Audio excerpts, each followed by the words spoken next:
Welcome to the channel. Today we're talking about Viktor Schauberger. He's a man who studied vortex motion in nature and was a self-taught physicist who created many incredible devices which have since been lost. But his work lives on in the books that he wrote, and those books have been translated to English by Callum Coates. I recommend you take a look at them. We're going to start talking about Viktor Schauberger with the trout. Now, Viktor was a forest warden. He spent a lot of time near high-altitude fresh spring water streams. And in these streams, you could commonly see trout moving, basically barely moving as the water rushed by them. It seemed to Viktor that they put in very little effort to stay motionless in these torrential flows of fresh water. And he was curious how that was possible. He had a wooden staff that he would walk through the forest with, and he put it in the water next to the fish, and the fish darted not downstream but upstream at a very high velocity by rapidly moving its body. And to do that against the head pressure of the water was pretty incredible to Viktor, that this fish, without much effort, could stay motionless, and then with some effort could actually move upstream at a high velocity. So he started to study and examine how this could be the case.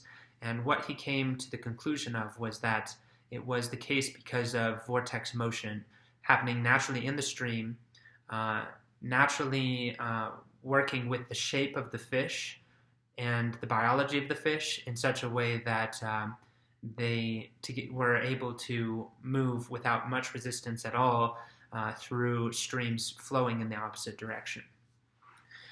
And his intuitive powers can't be understated. Viktor was just an incredibly intuitive person. And this was before the dawn of fluid dynamics. So that kind of analysis was just really incredible. And one of the ways that he claimed he was able to get his information about the nature of water was actually to sit and meditate on the side of these streams and gaze into the water. And he was able to project his consciousness into the water.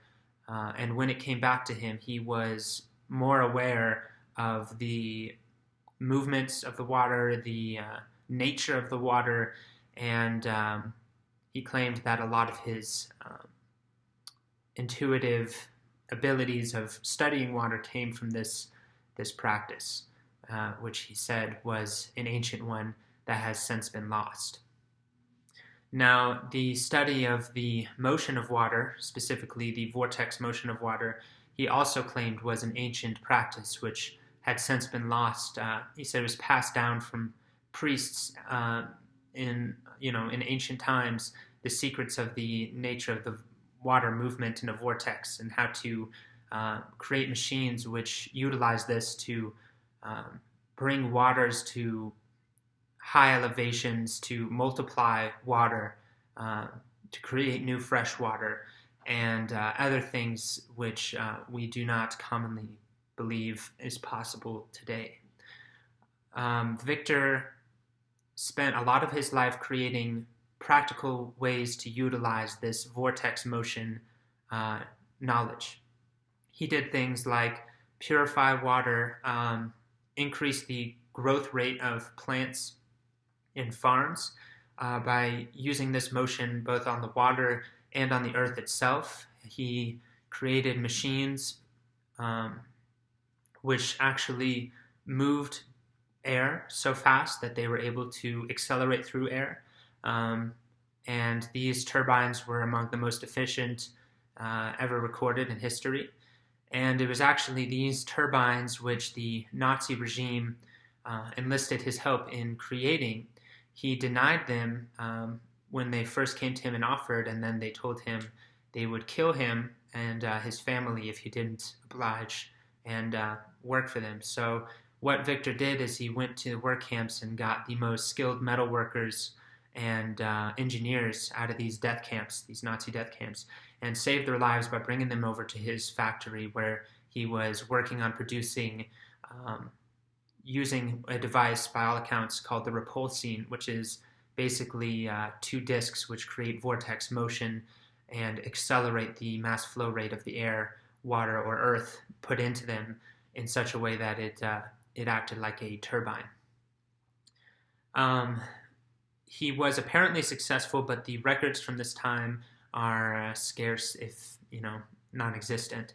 So Viktor also primarily worked on allowing humans to take advantage of nature's natural ability to self-purify air, earth, and water through the type of motion used. He said along flat surfaces, like in canals and artificial water regulation, and along the length of cars and planes, air, water, and earth does not tend to agree with that form of motion. That's why you won't find any straight lines in nature. Everything is curved, and through these curves, especially when they're understood, natural motion can be found, and natural motion decreases the resistance of the thing that's moving through it through the vortex motion that comes from the meandering surfaces and different things like that. So one of the devices which Viktor created, which I've spent about 5 years attempting to replicate, was called the whirl pipe. And this is the whirl pipe. Basically, it is a spiral tube where the spiral, which happens in one direction, actually happens in the opposite direction down the central axis of flow. So it is called a double spiral vortex motion. And that is because as it goes around the tube, it's actually, so it goes around this tube like this. It's actually spinning within the tube itself in the opposite direction to the direction it's going around. And that is referred to as double vortex motion.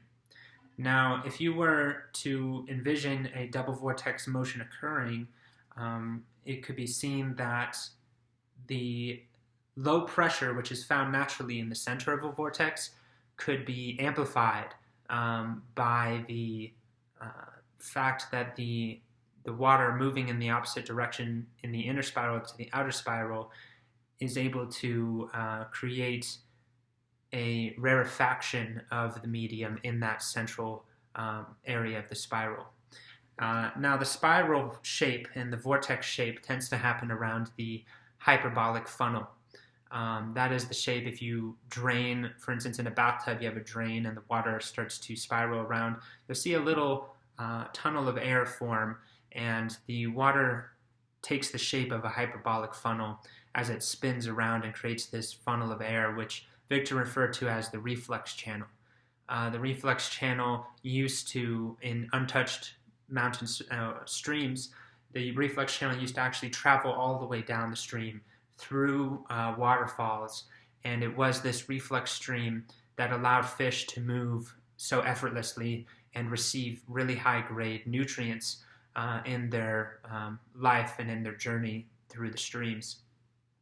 This doesn't happen these days, and fish are becoming more and more toxic to consume, and it's possible that it is as a byproduct of the water motion and how much more these fish have to struggle to have motion in these streams when there's not these natural vortex currents traveling down the center of the stream as there used to be, according to Viktor.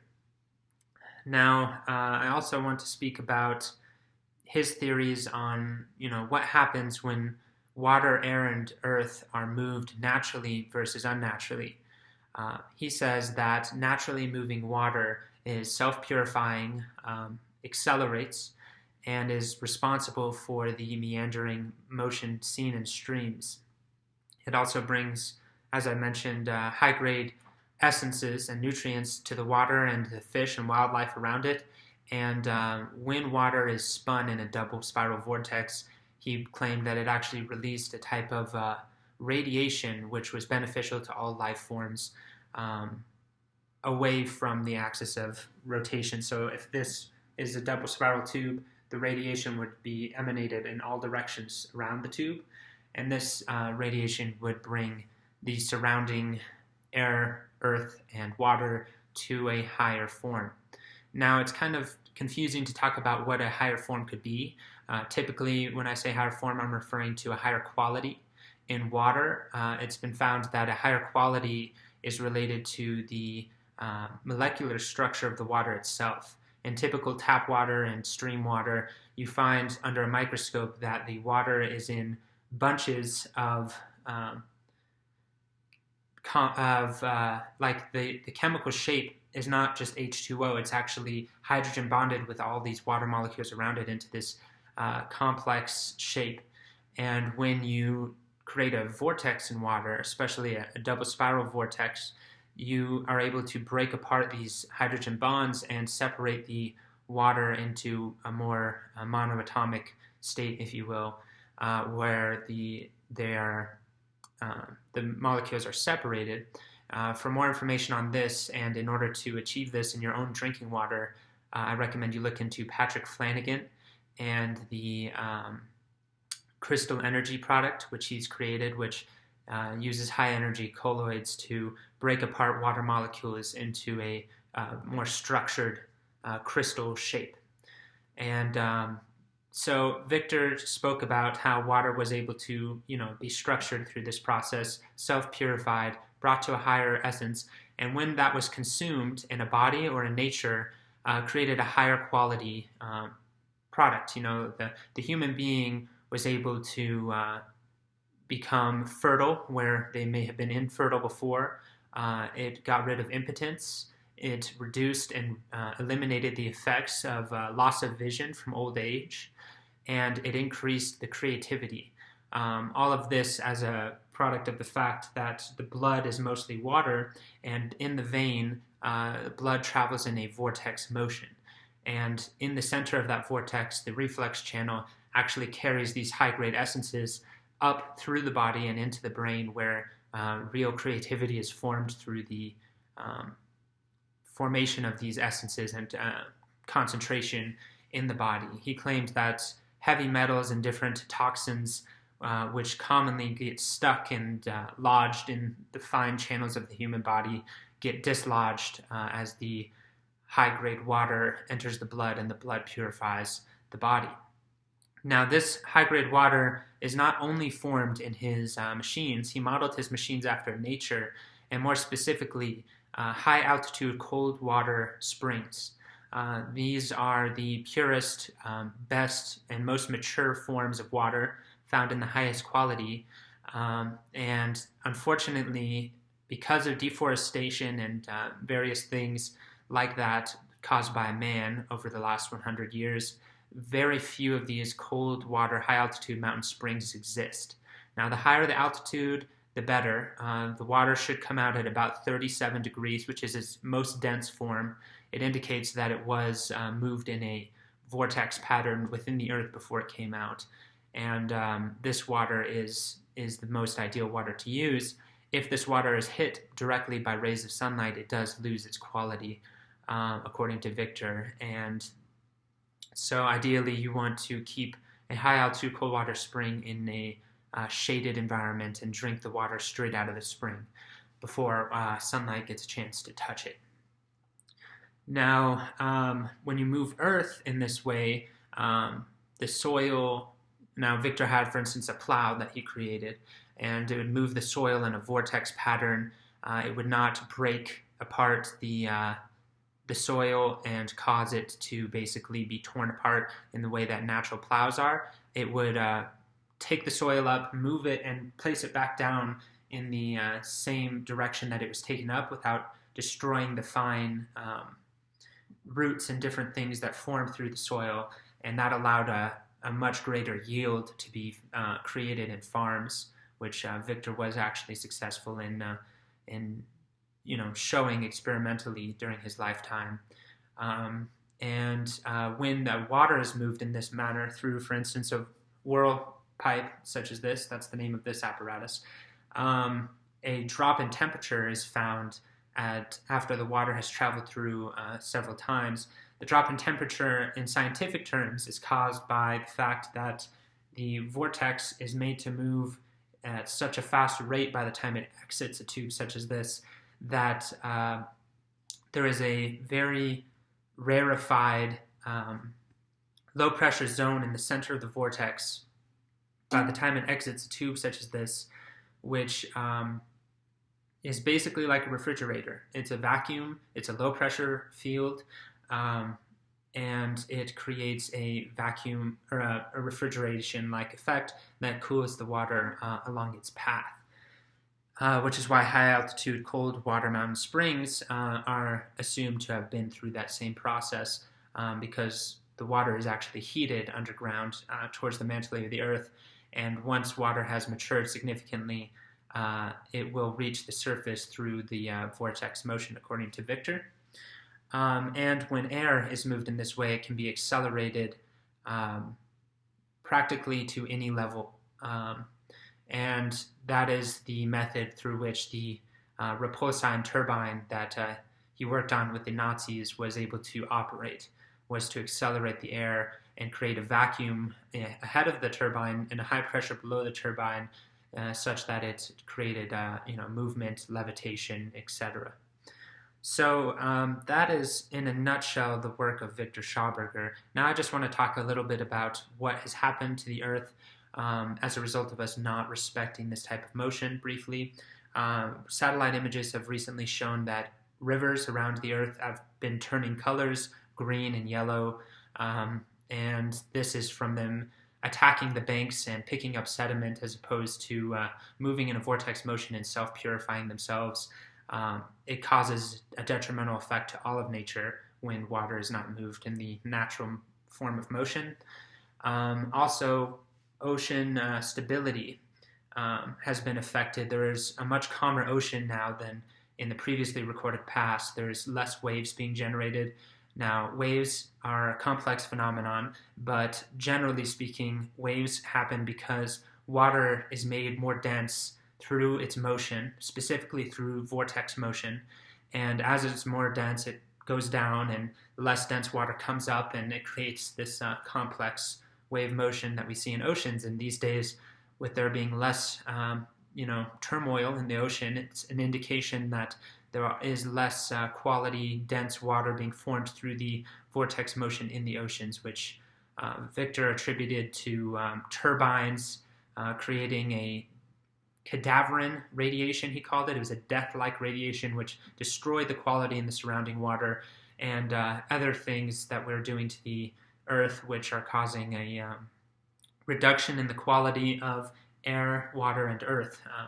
It's all linked together, and it's a complicated system whereby the earth is suffering when it's not being moved in the correct way. If we could only fix this method of motion, then we could theoretically restore the earth to a much higher form, and everything would benefit as a result. But that was Viktor's dream, and so far we have yet to do it. But thanks to researchers who are still going, trying to figure out Viktor's work through perhaps apparatus like these, we will one day be able to return to that form of motion before, as Viktor predicted, the end of mankind would have inevitably come as a result of us not respecting nature and its natural form of movement. So thank you for listening, and I'll be doing more posts on Viktor in the near future, I hope.